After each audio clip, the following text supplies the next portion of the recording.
இது ஃபர்ஸ்ட் மலேசியாவின் செய்திகள் உங்களுக்காக.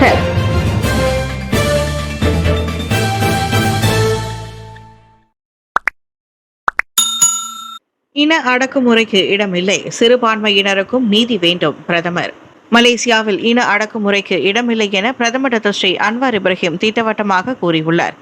ஏழைகள் மற்றும் சிறுபான்மையினருக்கும் இந்நாட்டில் நீதி கிடைக்க வேண்டும் என்றார் அவர். கடந்த மாதம் மலாக்காவில் 3 இந்திய இளைஞர்கள் போலீசாரால் சுட்டுக் கொல்லப்பட்ட சம்பவத்தை அவர் ஒரு உதாரணமாக குறிப்பிட்டார். அதில் பாதிக்கப்பட்டுள்ளவர்கள் மலாய்க்காரரா, சீனரா, இந்தியரா என நான் பார்க்கவில்லை. நீதி நிலைநாட்டப்பட வேண்டும் என்பதில்தான் நான் முழு கவனமும் என்றார் அவர். அதனால் தான் வெளிப்படையான விசாரணைக்கு உத்தரவிட்டதாக மலேசிய கிறிஸ்துவ சம்மேளனத்தில் நடத்திய கிறிஸ்துமஸ் நிகழ்ச்சியில் பேசிய போது பிரதமர் தெரிவித்தார்.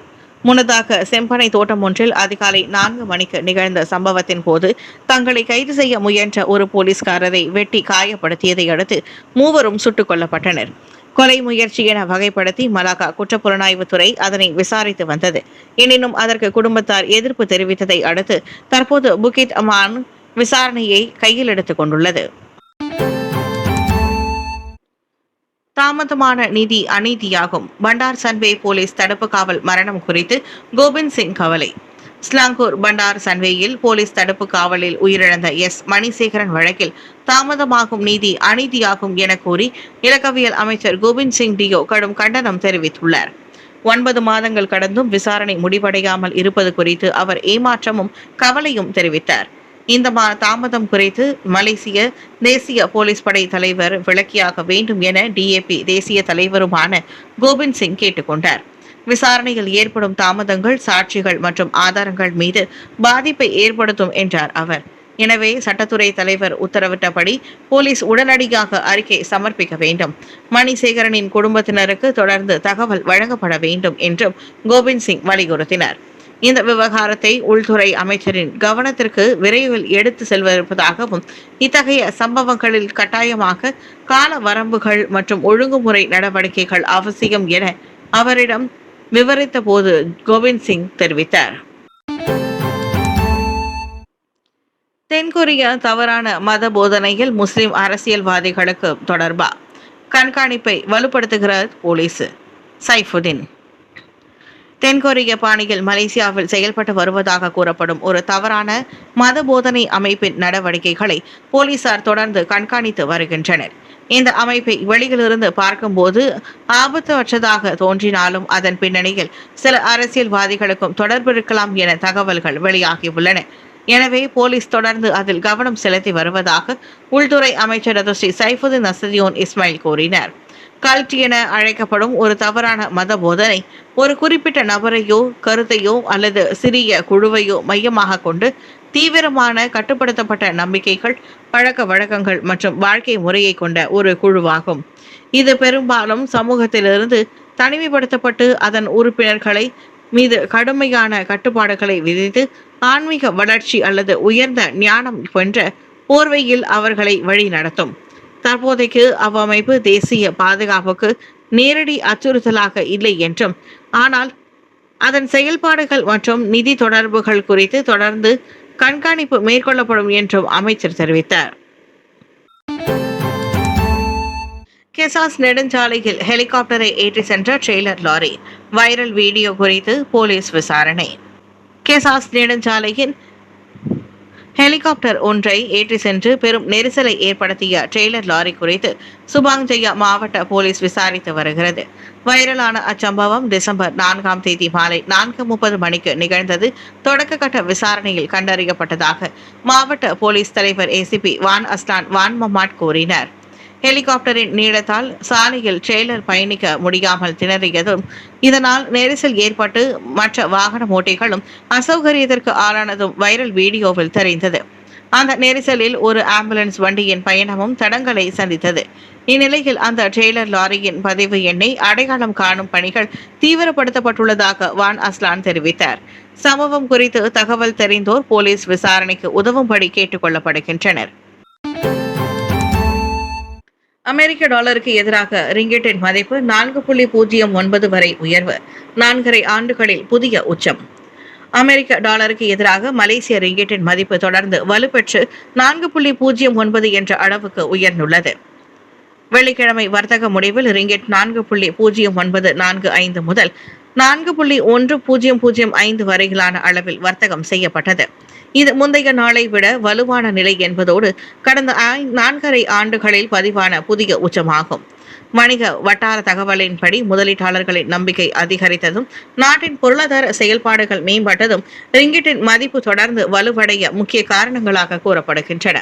குறிப்பாக உற்பத்தி துறையில் ஏற்பட்ட வளர்ச்சி மற்றும் தொழில்துறை உற்பத்தி குறியீட்டின் உயர்வு ரிங்கிட்டுக்கு சாதகமாக அமைந்துள்ளது. தற்போதைய சூழல் தொடர்ந்தால் ரிங்கெட் குறுகிய காலத்தில் 4.09 முதல் 4.11 வரையிலான அளவில் நிலைநிறுத்தப்படலாம் என பொருளாதார வல்லுநர்கள் எதிர்பார்க்கின்றனர்.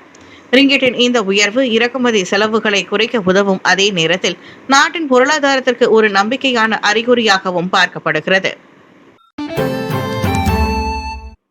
ECRL கட்டுமான விபத்துக்கு பிறகு 1 மாதமாகியும் நிதி உதவி இல்லை, ஏமாற்றத்தில் கோகிலவாணி. கோம்பக் டோல் சாவடி அருகே கிழக்கு கரை ரயில் திட்டமான ECRL கட்டுமான பகுதியில் கட்டமைப்பு இடிந்து விழுந்த சம்பவத்தில் காயமடைந்த பி. கோகிலவாணி சுமார் 1 மாதம் ஆகியும் போதிய உதவி கிடைக்கவில்லை என கூறியுள்ளார். நவம்பர் 18ஆம் தேதி பத்திகேஸ் அருகே MRR 2 சாலையில் ECRL பணிக்காக அமைக்கப்பட்டிருந்த தற்காலிக எஃகு கட்டமைப்பு அவரது காரின் மீது இடிந்து விழுந்தது. இதில் அவர் கடுமையாக காயமடைந்து தொடர்ந்து மருத்துவ சிகிச்சை பெற்று வருகிறார். மோசமான முதுகெலும்பு காயங்களால் அவரால் நீண்ட நேரத்திற்கு எழுந்து உட்காரவோ நிற்கவோ முடியவில்லை. இதனால் 44 வயது கோகிலவாணி வேலை செய்ய முடியாத நிலையில் உள்ளார். லேசர் அறுவை சிகிச்சை செய்ய மருத்துவர்கள் பரிந்துரைத்துள்ளனர். அதற்கு 30,000 ரிங்கிட் வரை செலவாகும். ஆனால் இது நாள் வரையிலான மருத்துவமனை கட்டணமே 20,000-ஐ தாண்டிவிட்டது. அவருக்கு காப்புறுதி பாதுகாப்பும் இல்லை. 48 வயது கணவரும் உடல்நலம் பாதிக்கப்பட்டு அவரின் மாதாந்திர மருத்துவ செலவை 3,000 ரிங்கிட்டை தாண்டுகிறது. இப்படி நிலைமையை சமாளிக்க முடியாத காரணத்தால் ஜொஹூரில் தங்களுக்கு இருந்த ஒரே வீட்டையும் அவர் விற்றுவிட்டார். சம்பவத்திற்கு பிறகு வழங்கப்படும் என அறிவிக்கப்பட்ட நிதி உதவிகள் எதுவும் இதுவரை அவருக்கு கிடைக்கவில்லை. ECRL தரப்பிலிருந்து இருவர் பழக்கூடை தூக்கி வந்ததோடு சரி, நிதி உதவி எதுவும் வழங்கவில்லை என கோகிலவாணி ஏமாற்றத்துடன் கூறினார். இந்நிலையில் கட்டுமான நிறுவனம், மேற்பார்வையாளர்கள், கட்டுமானத்திற்கு அனுமதி வழங்கியோர் உள்ளிட்ட தரப்புகளுக்கு எதிராக கிரிமினல் கவனக்குறைவு வழக்கு தொடுக்கப்படும் என கோகிலவாணியின் வழக்கறிஞர் M. மனோகரன் கூறினார். பிரதமர் பதவி மலாய் முஸ்லிம்களுக்கு மட்டுமே என வரையறுப்போம், நோ உமர் வலியுறுத்து.